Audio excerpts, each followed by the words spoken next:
Auzubillahiminash-shaytanir-rajim. Bismillahir-rahmanir-rahim. Dear SLS student, welcome to science period 6 class. हम लोगों ने पिछले पीरियड में इम्पोर्टेंस ऑफ फोटोसिंथेसिस पढ़ ली थी। अब हम लोगों ने वो अफेक्ट देखने हैं जो फोटोसिंथेसिस पर असरअंदाज होते हैं।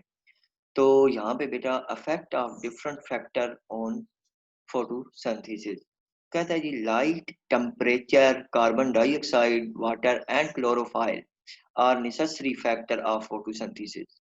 ये सारे इम्पोर्टेंट अवामिल हैं। ठीक है जी। If any of these factor fall to a low level, photosynthesis slow down और स्टॉप। अब अगर इनमें से कोई एक भी चीज जो है वो रुक जाएगी, ठीक है जी, या स्लो हो जाएगी, तो फोटोसिंथेसिस का जो प्रोसेस है वो स्लो हो सकता है या रुक सकता है। तो आगे जो है वो हमारे पास लाइट, सबसे पहले है जी लाइट। कहता है कि plant trap sunlight to make food for photosynthesis. Plant जो है वो सनलाइट इस्तेमाल करते हैं फोटोसिंथेसिस के दौरान फूड को प्रिपेयर करने के लिए। Photosynthesis increase as the light intensity increase. जब धूप तेज होगी, रोशनी ज्यादा होगी, तो जो फोटोसिंथेसिस का अमल है ये तेज होगा। ठीक है जी, इंक्रीज होगा, बढ़ेगा। Recall which structure of leaf trap light. तो यहाँ पे एक क्वेश्चन आ गया कि कौन सा ऐसा स्ट्रक्चर होगा पौधे का, पत्ते का, जो कि लाइट को ट्रैप कर सकता है। तो of the seven colour of light, chlorophyll absorb blue, orange and red light. ठीक है जी। उसके बाद हमारे पास है जी कार्बन डाइऑक्साइड। यहाँ पे हमारे पास इसने हमें बताया कि क्लोरोफाइल कौन कौन से कलर को ऑब्जर्व करता है। उसके बाद कार्बन डाइऑक्साइड है। Carbon dioxide which plant absorb from air is an essential component of photosynthesis. ठीक है जी। कार्बन डाइऑक्साइड भी बहुत ज्यादा जो है वो इम्पोर्टेंट अवामिल है, कंपोनेंट है फोटोसिंथेसिस के लिए। तो कहता है the rate of photosynthesis increase with increasing carbon dioxide level. जब कार्बन डाइऑक्साइड लेवल बढ़ेगा, ठीक है, तो फोटोसिंथेसिस का अमल जो है वो ज्यादा होगा, तेज होगा। The level of carbon dioxide in the air is about 0.03 to 0.04%। हाँ जी, ये आपका एमसीक्यूज में आ सकता है कि जो एयर है उसमें कार्बन डाइऑक्साइड का लेवल जो है वो 0.3 टू 0.04% है। उसके बाद ये टेम्परेचर, लाइट भी हमने पढ़ लिया, देख लिया कि लाइट ज्यादा होगी, फोटोसिंथेसिस का अमल जो है वो तेज होगा। उसके बाद कार्बन डाइऑक्साइड की मिकदार जो है वो एयर में ज्यादा होगी, एनवायरमेंट, तो फिर भी जो है वो फोटोसिंथेसिस का अमल जो है वो तेज होगा, ज्यादा होगा। उसके बाद है temperature. The higher the temperature the faster the process of photosynthesis. Normally, plant grow well at 25 to 30 degree C. Temperature below 0 degree C and above 40 degree C are not suitable for plant growth. ठीक है जी। इसमें क्या है कि temperature जितना ज्यादा होगा वो भी फोटोसिंथेसिस के प्रोसेस के लिए अच्छा है, लेकिन बहुत ज्यादा टेम्परेचर भी नहीं होना चाहिए। मिसाल के तौर पर सख्त गर्मी जब 46 47 सेंटीग्रेड टेम्परेचर होता है, तो उस वक्त क्या है कि पौधे में फोटोसिंथेसिस का अमल जो है वो इतना ग्रो नहीं करता। नॉर्मली जो प्लांट ग्रो रेट है वो क्या है, 25 टू 35 डिग्री सी है। ठीक है जी। टेम्परेचर अगर 0 डिग्री सी से कम होगा तो फिर भी पौधे अच्छी तरह नशोनुमा नहीं पाएंगे, और अगर 40 डिग्री सी से ज्यादा होगा तो फिर भी वो पौधों की ग्रोथ के लिए सूटेबल नहीं है। तो वाटर प्लस, ये हमारे पास ये आ रहा है जी सारा पौधे का। वाटर इंटर लीफ, उसके बाद लाइट एनर्जी, ठीक है जी, carbon dioxide gas inter leaf, ये सारा एनिमेशन में दिखा रहा है आपको। ठीक है जी। उसके बाद हमारे पास आ गया जी वाटर, जो चौथा मामला है। Water is also one of the raw material for photosynthesis and it is required in limited amount.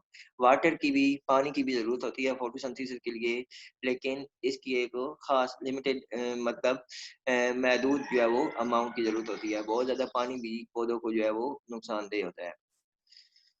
अच्छा जी। उसके बाद जी chlorophyll. Chlorophyll is the green material in plant that trap sunlight for photosynthesis. ठीक है जी। क्लोरोफाइल जो है green material है पौधे के अंदर, जो कि सनलाइट को ट्रैप करता है फोटोसिंथेसिस के दौरान। It give green colour to the leaf, जिसकी वजह से पौधे के जो पत्ते हैं उसको ग्रीन कलर मिलता है। यानी क्लोरोफाइल की वजह से जो पत्ते हैं उनका कलर ग्रीन होता है। Without chlorophyll the photosynthesis is impossible.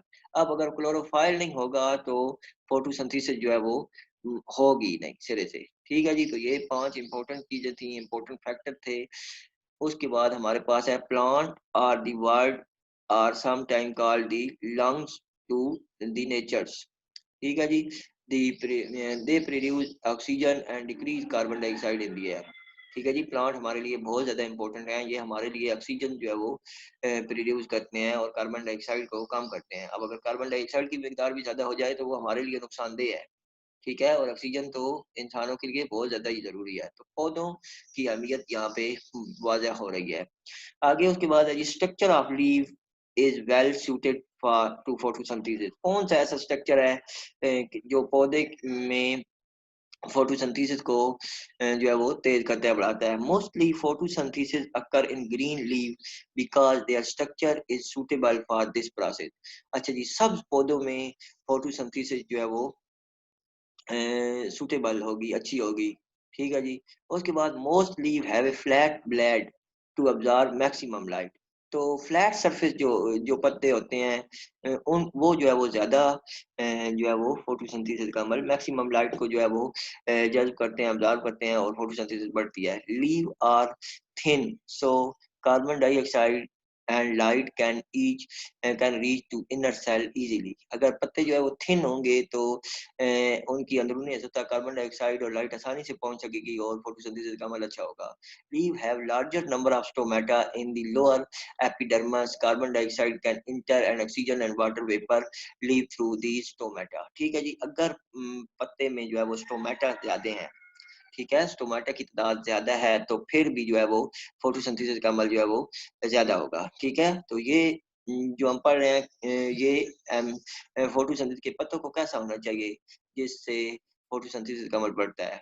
ठीक है जी, thick layer of mesophyll cell make enough food for the plant.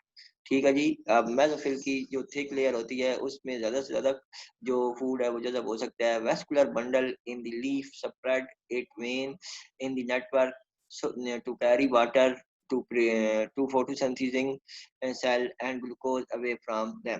आगे फिर वेस्कुलर बंडल का इसने बताया है कि वेस्कुलर बंडल जो है वो हर एरिया में, पौधे के हर एरिया में जो है वो पानी को और खुराक को पहुंचाते हैं। ठीक है जी, यहाँ पे जी ये हमारा टॉपिक जो है वो कवर हुआ है।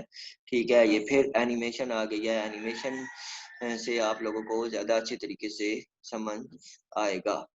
ठीक है, ये कार्बन डाइऑक्साइड और वाटर पानी में पत्ते में इंटर होते हैं, साथ में सनलाइट भी इंटर होती है। ठीक है जी, इधर से कार्बोहाइड्रेट और ऑक्सीजन इवॉल्व होती है यानी निकलती है, जो दोनों ही हमारे लिए इम्पोर्टेंट है। नीचे ये फिर लाइफ साइकिल जो है वो दिखा रहा है। ठीक है, उसके बाद आगे आ गया जी यानी सूरज या सोलर एनर्जी वो पौधों को मिली, फोटोसिंथेसिस का अमल हुआ। ठीक है जी, उसके बाद ये ग्लूकोज बना, फिर उसके बाद CO2 यहाँ पे प्रोड्यूस हो रही है गाड़ियों की वजह से और वो फिर जो पौधे यूज करते हैं। तो यहाँ पे बेटा हम अपने टॉपिक को जो है वो कवर करते हैं। ऑल दीज करेक्टर्स, यहाँ पे कहता है कि all these characteristics prove that structure of leaf is fit for the process of photosynthesis. तो ऊपर जो जितने भी करेक्टर उन्होंने बताए हैं वो सारे ठीक है बहुत अच्छे हैं फोटोसिंथेसिस के प्रोसेस के लिए। तो यहाँ पे जी मैं अपना टॉपिक जो है वो वाइंड अप करता हूँ, कल इंशाल्लाह नए टॉपिक के साथ ऑनलाइन हो। ओके, अल्लाह हाफिज, स्टे सेफ।